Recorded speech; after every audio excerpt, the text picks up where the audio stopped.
Hey guys, again you'll have to excuse me, I'm a bit of a mess this morning.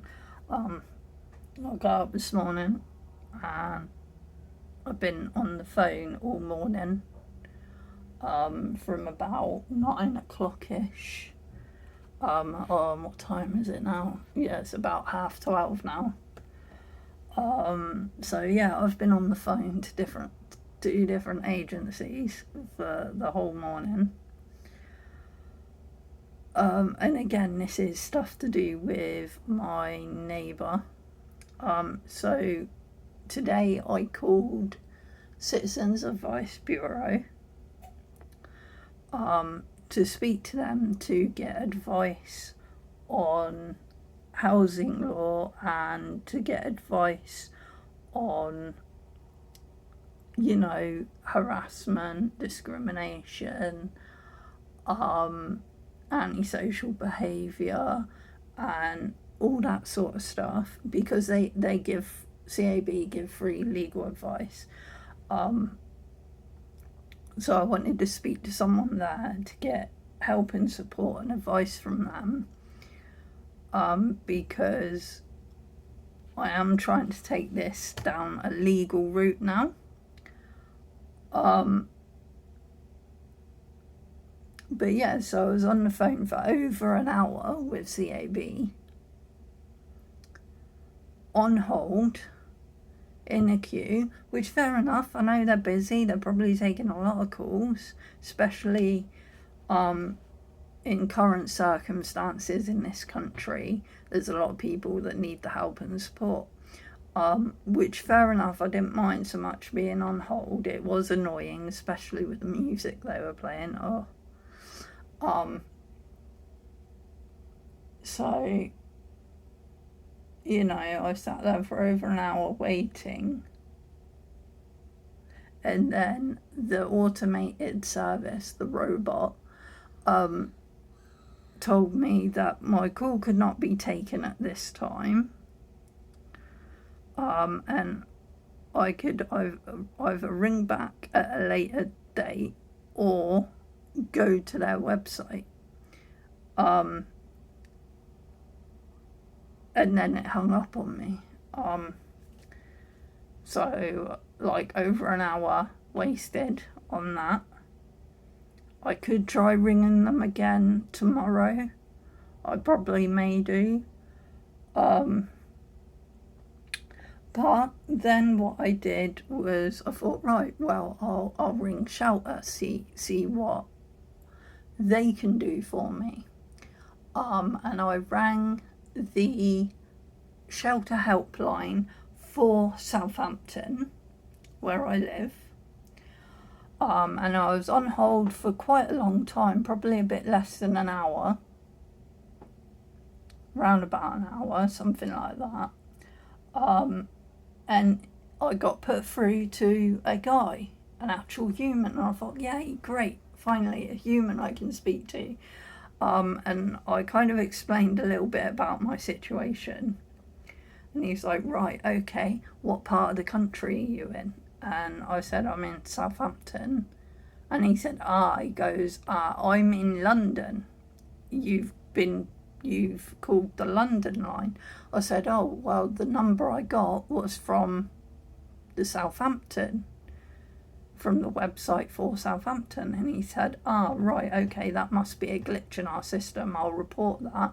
He goes, but yeah, I can't help you because London only deals with London, Southampton deals with Southampton, which is fair enough, okay. But he said, I can put you back through to the helpline so that you'll be on hold again for a little bit, you'll be put back in the queue, and then hopefully you'll get put through to someone in Southampton. And I was like, okay, thank you. So he did that, and I was on hold for another couple of minutes. Then another robot, not a maid service, told me, sorry, your call could not be taken at this time. And I was directed to the website again, and then I was hung up on. So, beyond frustrated, I feel like there being that it was just a waste of my time. You know, and with the shelter, this is an emergency helpline that I rang for if you are about to lose your home, you are homeless, or you are in danger or threatened or abused in your own home. And it is an emergency helpline for that. Yeah, so I mean, it's not the kind of emergency where I need help right now, that, you know, there's not a crazed lunatic trying to bash in my door and stab me to death. If that were the case, 999, that's who I'd be ringing. But you know what I mean? Still, when they say it's an emergency helpline, you expect them to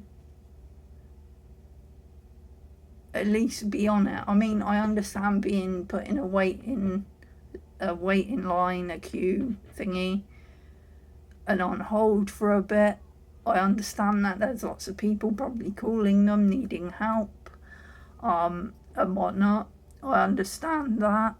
It is a bit annoying being on hold for such a long time, but then to be patched through to the wrong department and then put back on hold and then hung up on.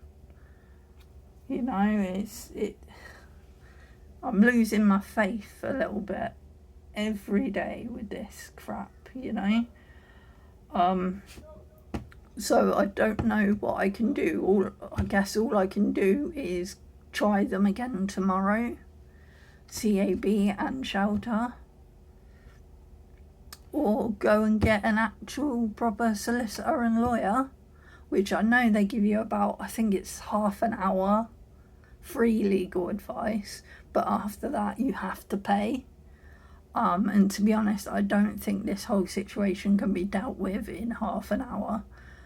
You know, but I mean, they may, in half an hour, they may be able to give me a little bit of information on the whole situation, but yeah, like, so it looks like I'm probably gonna have to hire a solicitor or a lawyer and pay a lot of money to sort this whole situation out. Now, I was gonna actually show you, I've got my tenancy agreement right here, and I've been looking through it and reading it, and the council have messed up. Let me find the right page. So I've got the right page here. It's a lot for me to read, so yeah. So for those who don't know, tenancy agreement, I think you get one when you are living in private rented as well, and you get one if you're in social care, such as council housing, or what do you call it? I forget the term for it, but there's another type of housing.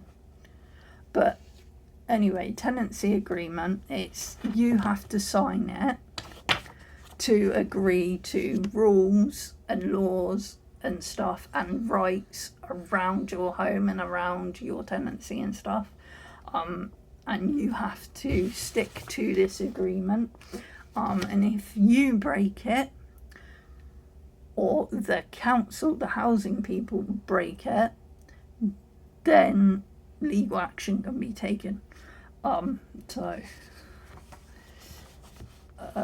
Yeah, so I'm gonna try and read a bit of this out. Because there's like a page and a bit of stuff, and some of this doesn't apply to my situation, some of it does. Excuse me, desk is full of paperwork and junk and like, I gotta organise stuff and clean up. But yeah, anyway, so tenancy agreement, antisocial behaviour. So it says here, You are responsible for the behaviour of friends, relatives, other people, including children and pets, living in or visiting your property, communal areas and locality.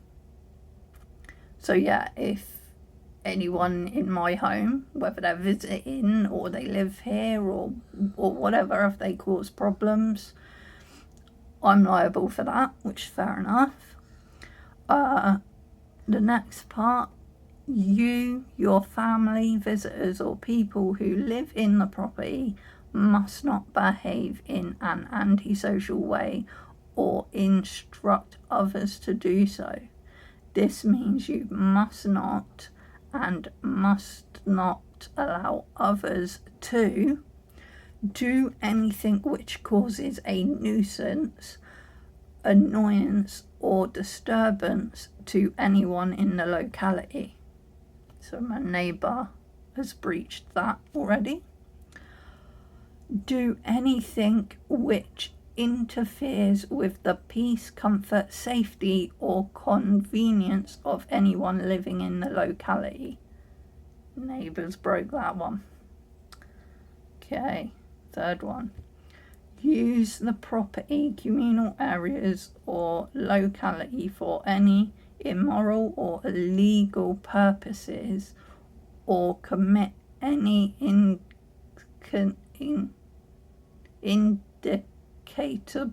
offence, I think that's the word, there, such as possession or use of illegal drugs. I don't think my neighbour's done anything like that, not that I've seen, so that doesn't apply. Harass, verbally abuse, use violence or threaten to do this towards anyone in the locality, whether they are living, visiting, working there,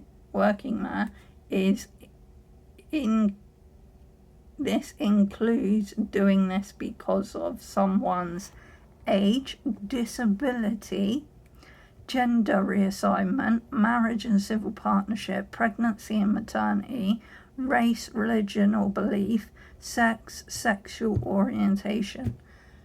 Neighbours broke that one. He's breached that. So what, there's like 3 there he's breached so far. Perpetuate any domestic abuse, which includes harassment, mental, emotional, financial, racist or sexual abuse. He's broke that one, so what, that's 4. Use violence or threaten this to our staff, contractors or counsellors. I don't think he's done that.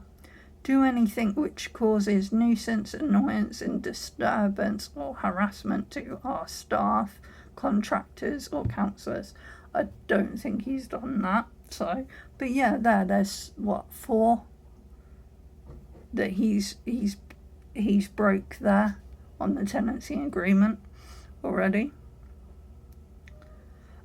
You must not make false or malicious complaints to us about anyone. I'm not sure about that one. I think he kind of has, because he keeps telling the council lady, the housing officer, when she goes to see him, to speak to him about the situation, he keeps blaming us for the noise of upstairs is tumble dryer, even though she's proven to him and he knows that it's not us doing it, it is upstairs. But he keeps blaming us for it. So I think maybe that one might apply. I'm not entirely sure. And it says here, we will take legal action to stop you, your family, visitors or people living at the property behaving in an antisocial way. This includes taking legal action to obtain an injunction or evict you from the property. So there we go, council, the housing people. they're in breach of the tenancy agreement because they have not done this. They have not taken legal action against him at all, even though this has been going on for about a year now, and it's been constant case after case, constant report after report from us, and they've seen video evidence and proof of it all, and they keep getting called out time and time again, and yeah, they've not taken any legal action or anything. So housing people in breach of their contract, with me. So there's probably legal action now I can take against the housing people, against the council. Right, next bit. We are likely to find you another permanent home if you are evicted. Oh no, hang on, I've read that wrong. We are unlikely to find you another permanent home if you are evicted because of antisocial behaviour, even if you have children or dependents. Okay. If a record of antisocial behaviour is built up during the tenancy, then you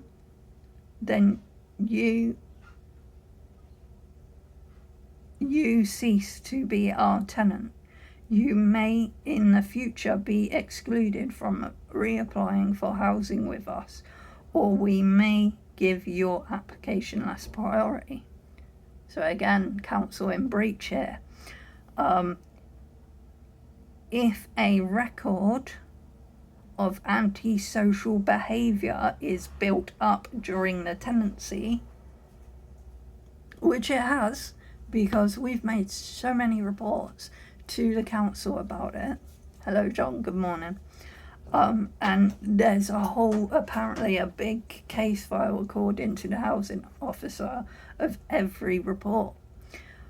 So yeah, like, again, housing people, the council are in breach of the tenancy agreement again, on 2 counts there.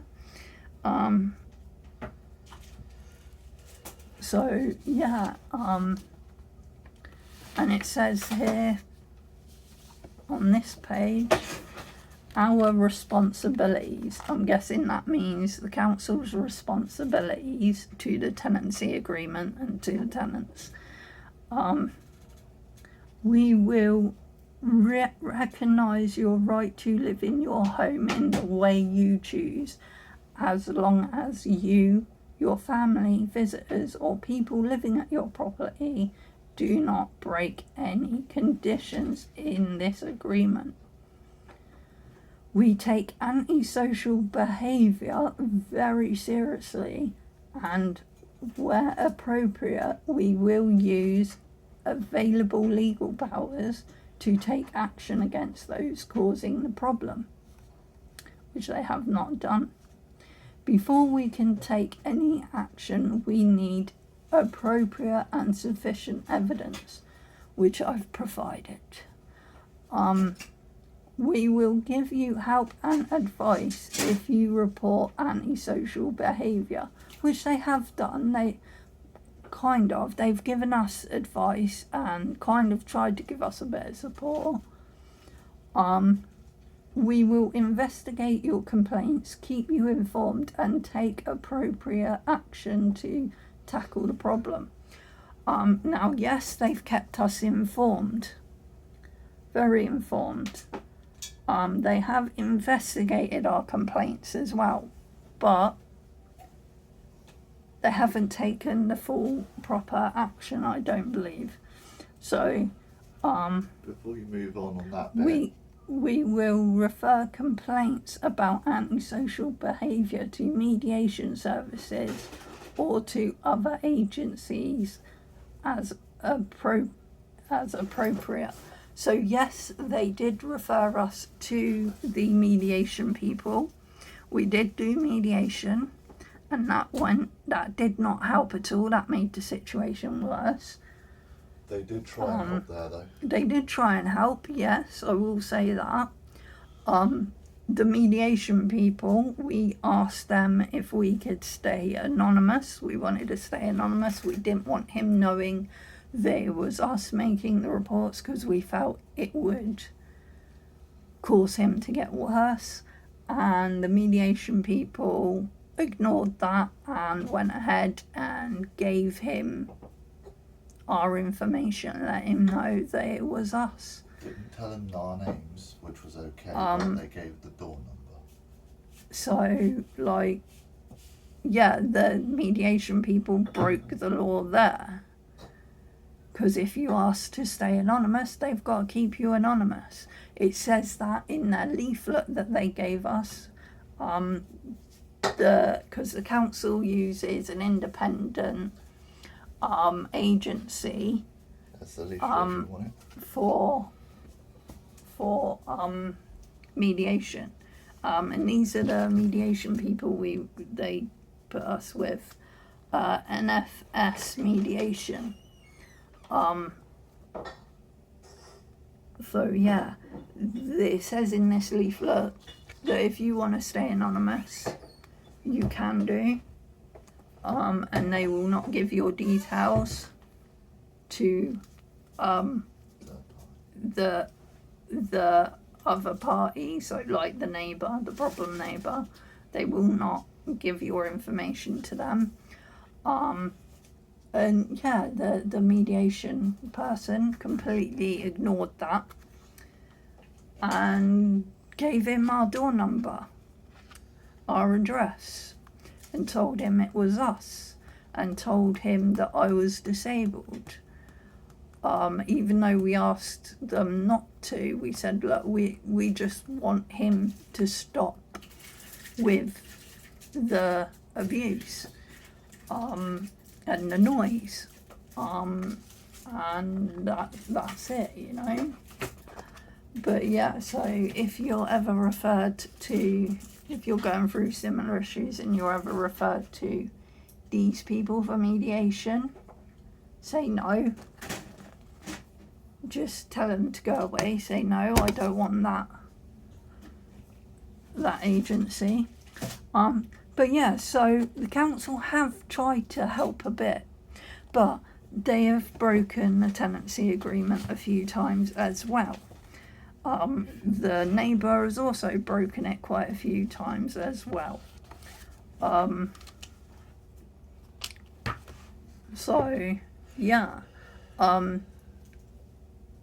And the police have also failed, because with the help of my brother had a look online, researched law around antisocial behaviour, threats to kill, threats of violence, harassment, stuff like that. I also did a bit of research online.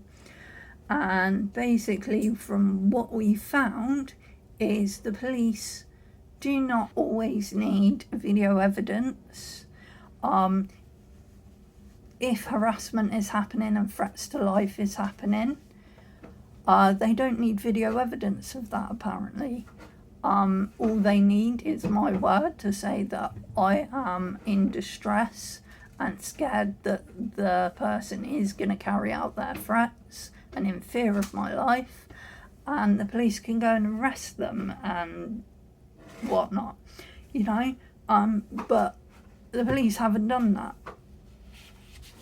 you know. And I've said to them, look, he's threatening me, he's threatening to kill me, he's threatening to come bash my door in and beat me up and break every bone in my body. He's calling me really horrible names which come under hate crime.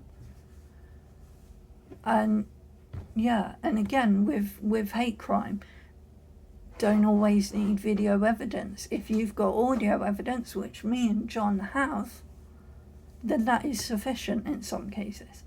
And it's just like all of this evidence we've got and everything is just falling on deaf ears. We're being patronised by the authorities, by the housing people. the police, everything like that. And we're just at the end of our tether now, and it's just like all they do is make the situation worse for us, because we've said to them, look, we don't want you to go talk to him. We want you to go arrest him. We want you to take further action. We want you to arrest him. We want you to punish him for what he's done. He's been breaking the law. He's been taking criminal action against me. And you're not doing your job. You're not arresting him for it. You're not punishing him for it. You're just going over there and talking to him, which is winding him up even more. Because then once you go away, he then starts on me because I've made a complaint. You know, and he escalates because I've made a complaint. And every time I report it, all they do is go and speak to him. And I'm like, don't speak to him, don't send him letters, go and arrest him. He's threatened to kill me, go and arrest him. Yeah. He's broke the law. You're supposed to enforce the law. There you go, do your job, go arrest him. But no. I would just like to add here, right at the beginning, when it first started with him just making noise, playing music all day, all night, we weren't looking to get him arrested, we weren't looking to get him evicted, we just wanted him, stop it. I don't care if you put it on loud all the day, then turn it off at night. I don't care if you have it on all night over the weekend because you're having a party or something. But the fact that it was 2 weeks straight, we were in the bedroom, right? These walls are quite thick. We were in the bedroom and it felt like I was laid on the stereo.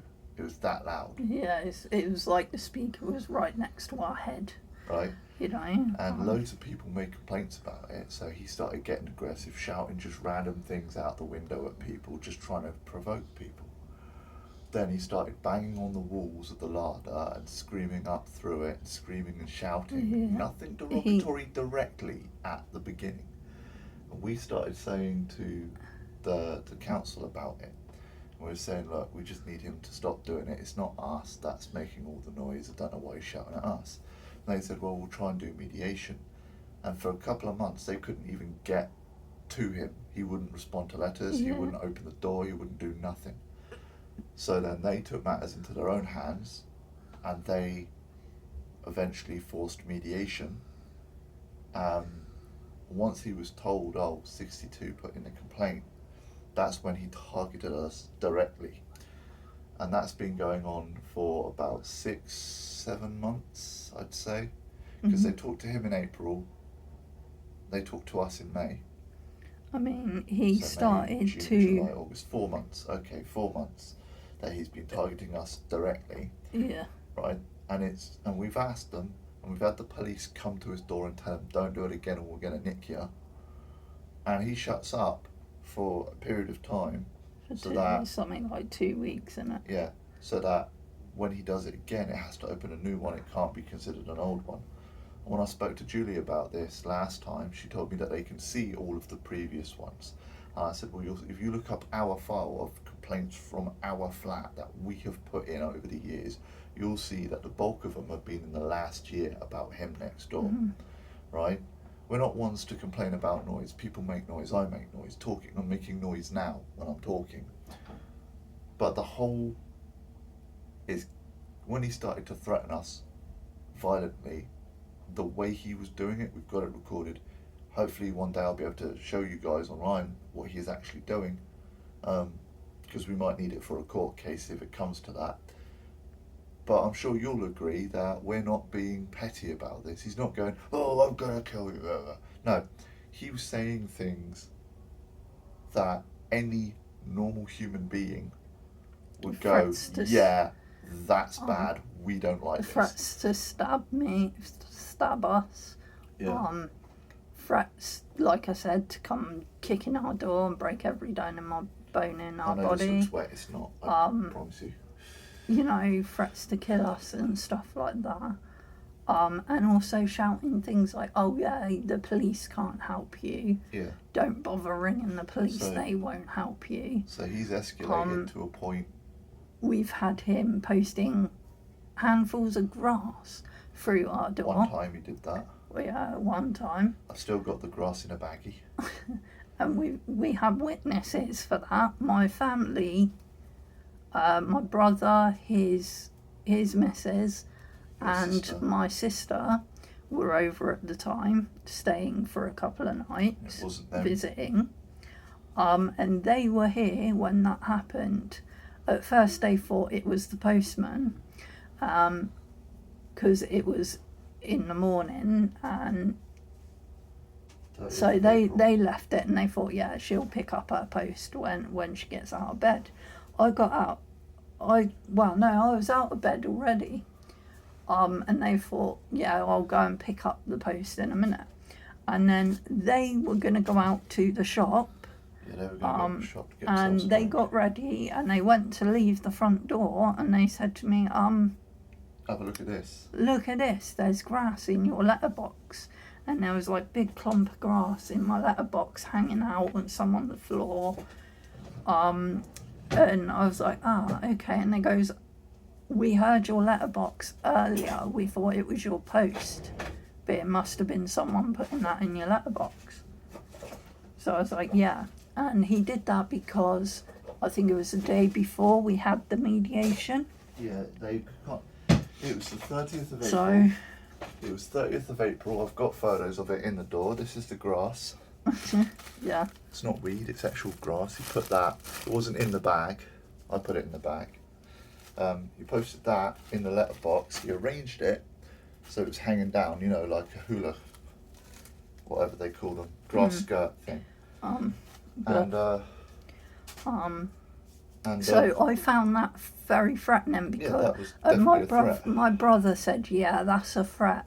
He's saying, posting that through your door, he's saying you're a grass because you made complaints to the council and the police because of his behaviour.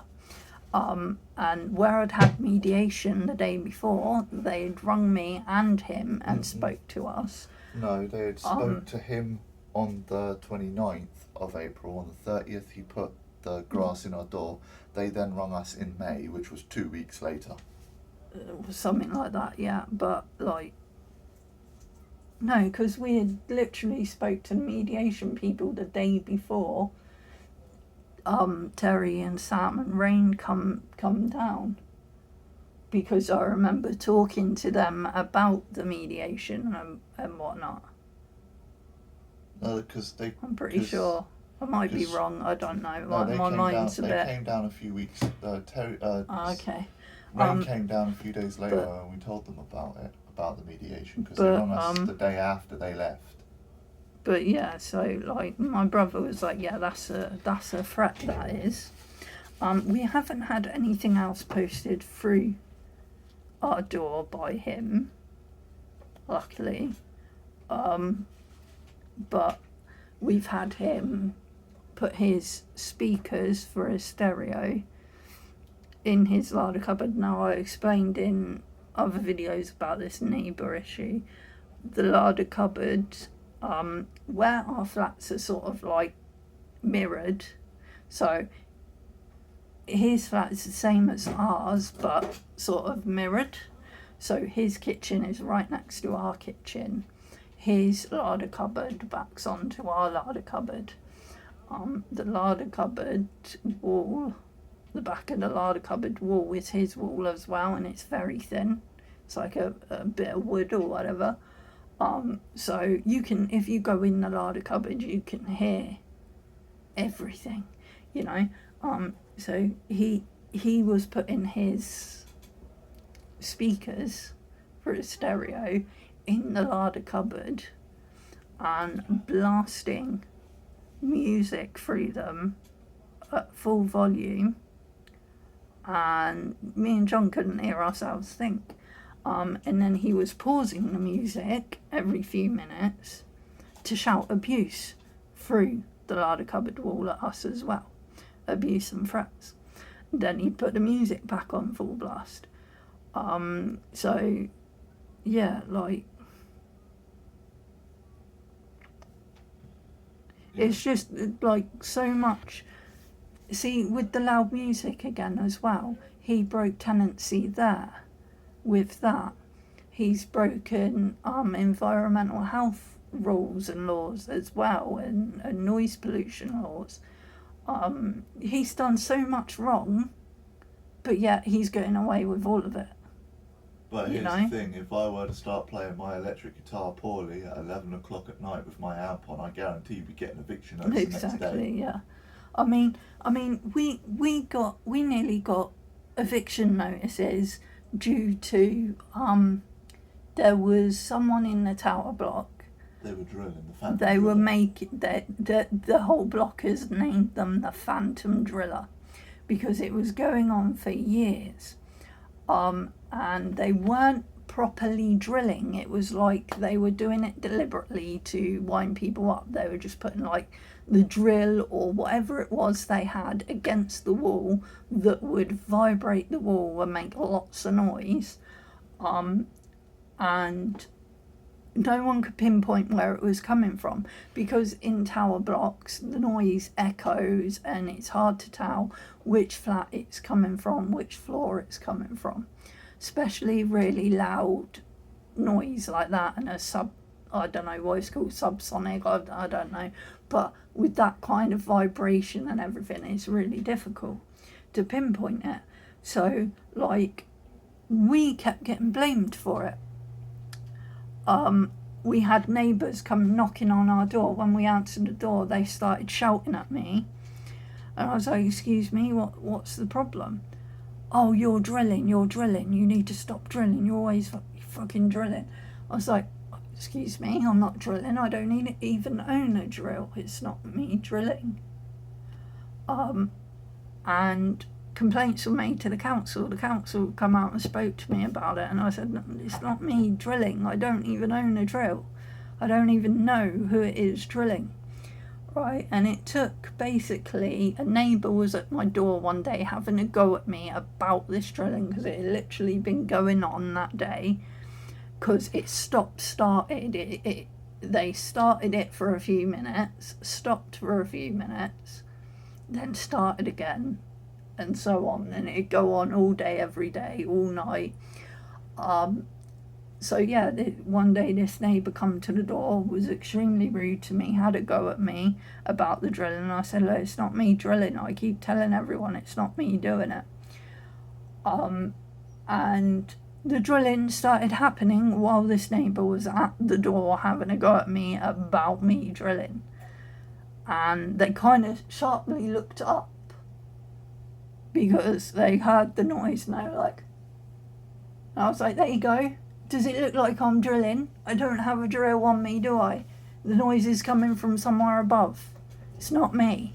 And they just gave me a dirty look and went, "Huh," like that, and then stormed off upstairs to find the drilling. Didn't even say, "Oh, sorry, okay, it wasn't you." You know?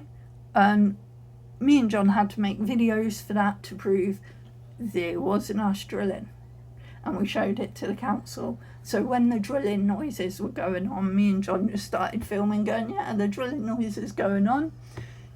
Filmed around our flat going, "It's not us doing it." Showed the council, the housing office, and they said, "Oh yeah, okay, we understand." But we could have got evicted for that because we kept getting blamed for it and it wasn't us.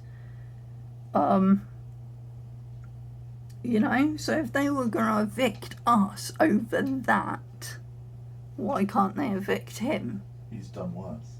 He's done a lot worse. He threatened upstairs. He's threatened us. people's lives. He shouted racist abuse.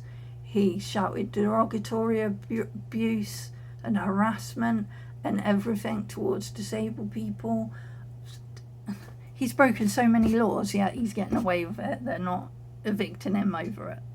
So, like, I just, that's what annoys me.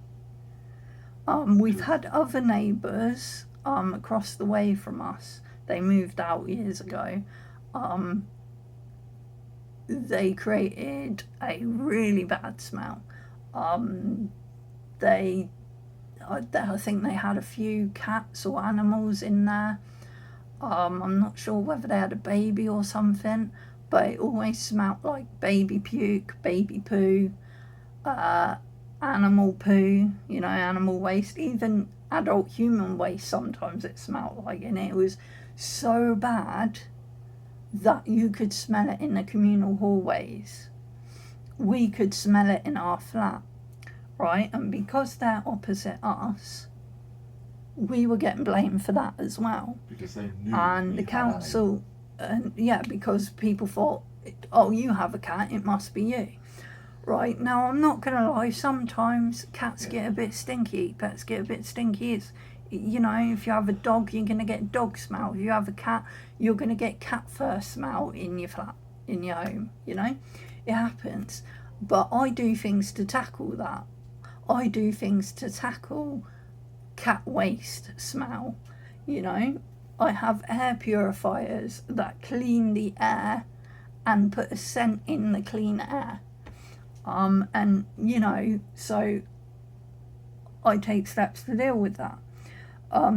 But I was getting blamed for their stink.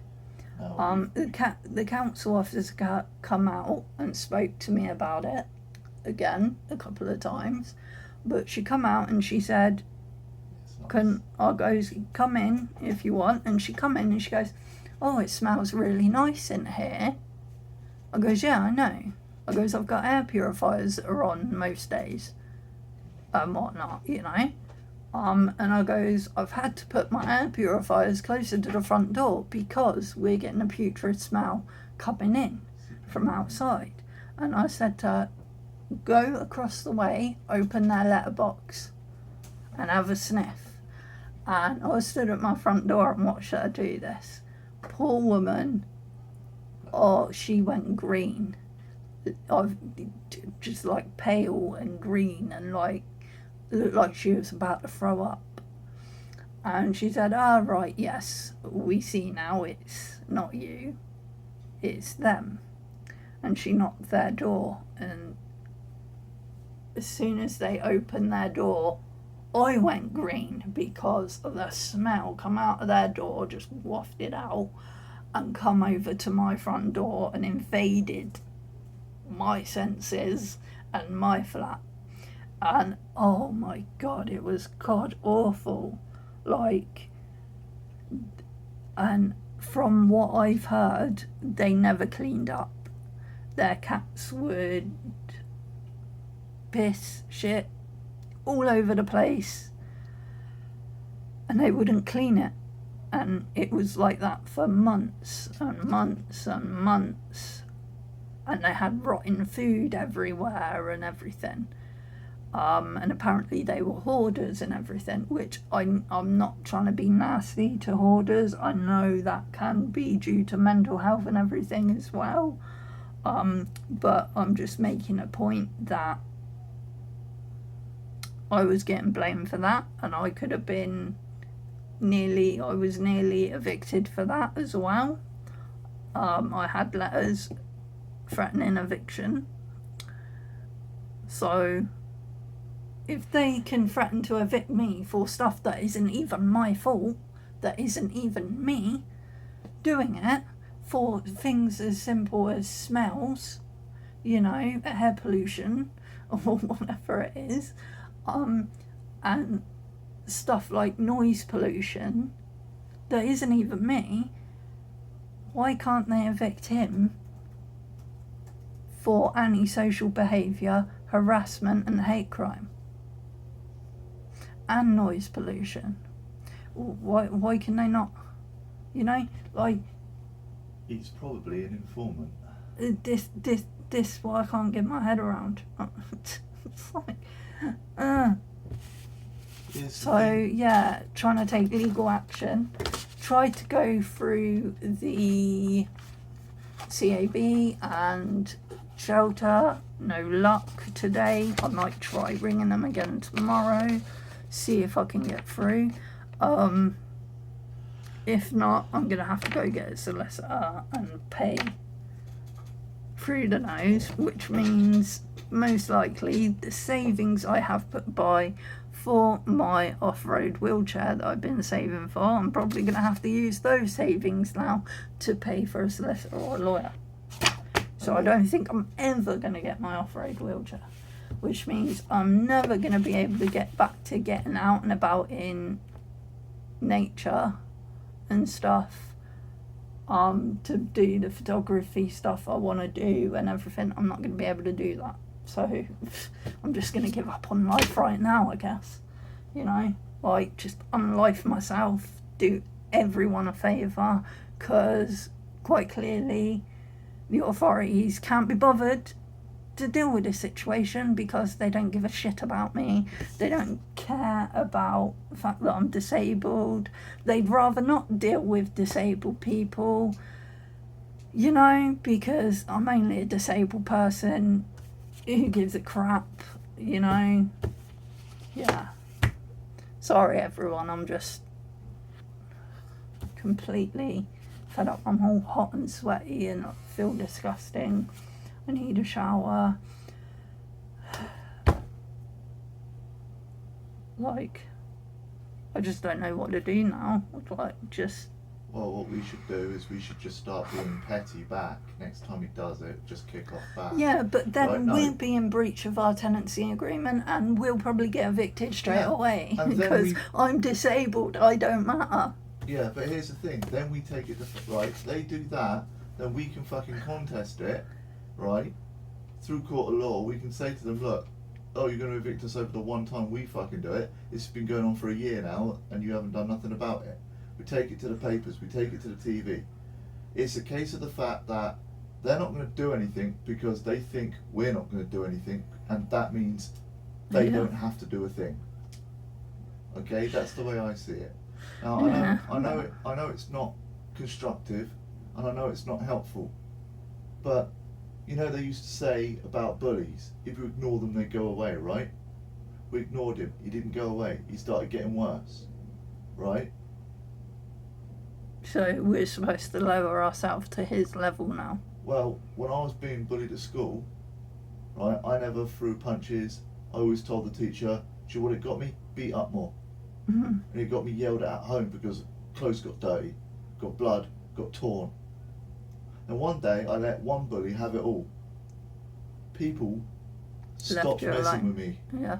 Yeah, but the thing is, if we start behaving the way he's behaving, he's not the type of person to be like, oh, they're scary, I'm going to back down, I'm going to behave myself know. now.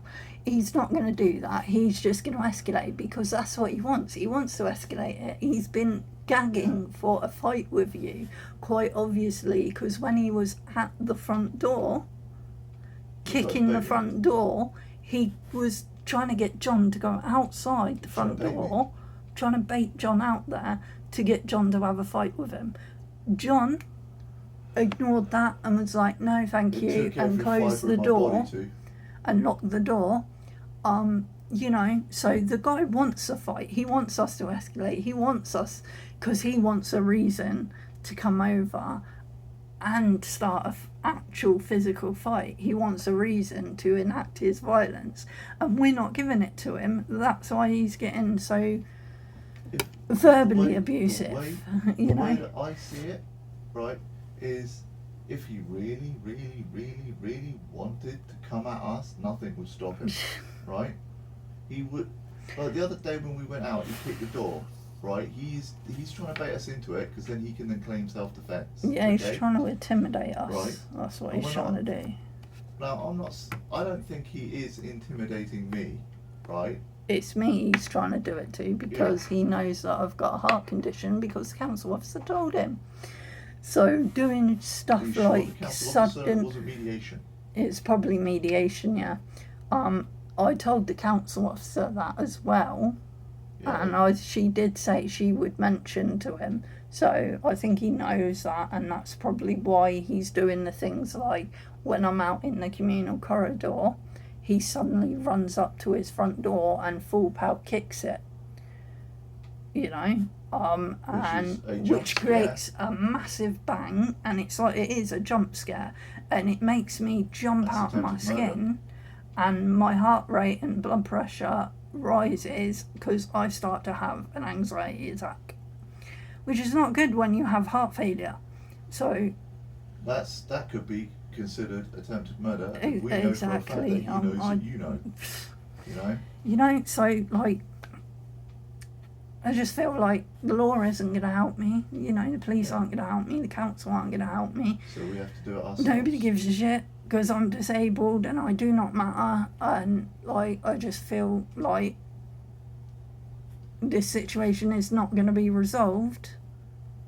And I'm going to have to either make myself homeless, just leave this flat and go live in a hotel or something, because that's the only way I'm going to get out of this situation as soon as I can. The only way you get out of it legally. Yeah, like, I'm not taking illegal action against them because I'm not lowering myself to that, because I'm a better person than that. Yeah, well... You know? And I'm not lowering myself to do illegal actions because I don't want a criminal record. I don't want to go to prison. I know. You know, I'm not saying to do illegal things, but it's the case of that if the council decides that they want to punish us for one time of us reacting back, right, and they haven't done fuck all to reprimand him other than send him letters and give him one warning, right, over a year period, then that is pure discrimination from the council. That gives us a lot more legal standing than what most people might consider a bunch of petty complaints. Because they're not going to hear, when we ring up a lawyer and we say to them, our neighbour's been harassing to us, we've gone this route, we've gone that route, it's been doing this for a year, right? They will go, because they don't assume, they'll go, oh, we can't help you. Because they don't assume that we know our rights, we right? didn't. Because we're going for legal do. advice. Here's the thing, they're not going to sit there in the 15-minute interview or whatever and watch and listen to every single one of the recordings we've got to get the full case, because then that doesn't become part of the case. It gets excluded. It's just like because it's not found. You know what I mean? The whole situation is just so frustrating and like I don't know what I can do to get the council and the police to do their actual job and arrest him. Have a heart attack. Fucking, I'm at the point now where my mental health is taking such a beating over this that, like, again, thinking about unlifing myself and stuff, you know, like. Sorry, I chuckle at that the way you say it. It's not. No, funny. I say it like that because it's a less harsh way of saying it, because the other way of saying it is very triggering for some people. I know the term unlifing could probably be triggering, but it's, you know, I don't want to trigger anyone. I know. But yeah, so like, I'm sorry for getting really ranty and but no, it's progress, because we have to think about this all the time. I'm not talking to you, John, sorry. Oh. But yeah, everyone, I'm sorry about getting ranty and having a bit of a breakdown here. But this situation is just craziness. And I'm stuck. I just don't know what to do, because those who are supposed to help have failed me, you know, and they continue to fail me. Well, and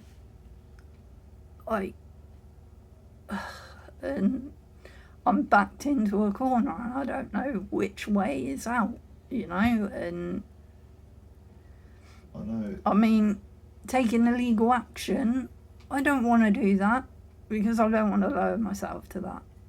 You know, I'm a better person than that. You know, I need to set a good example for other people.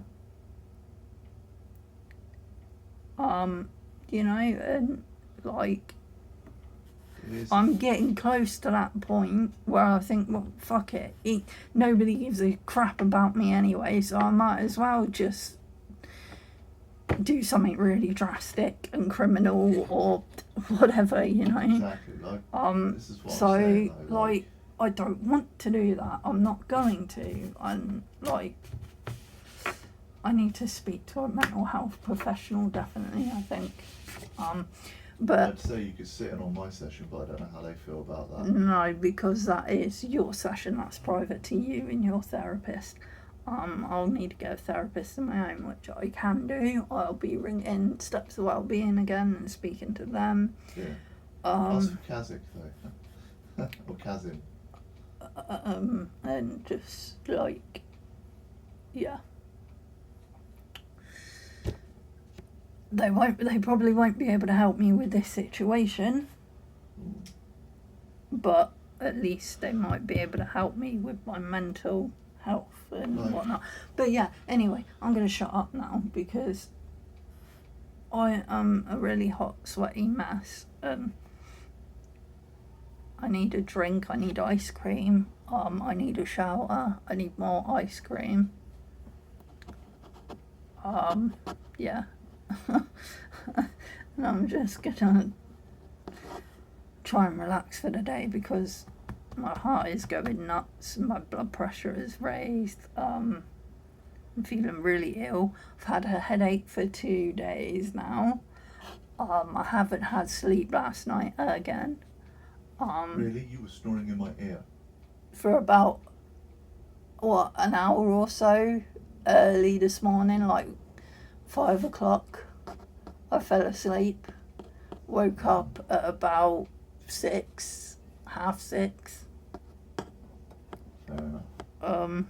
But yeah. So, like an hour and a half sleep. It's really gonna get me through the day, innit? Not. But yeah, anyway, I'm gonna shut up now, guys. So yeah, thanks for watching, and I shall see you all later. Bye bye.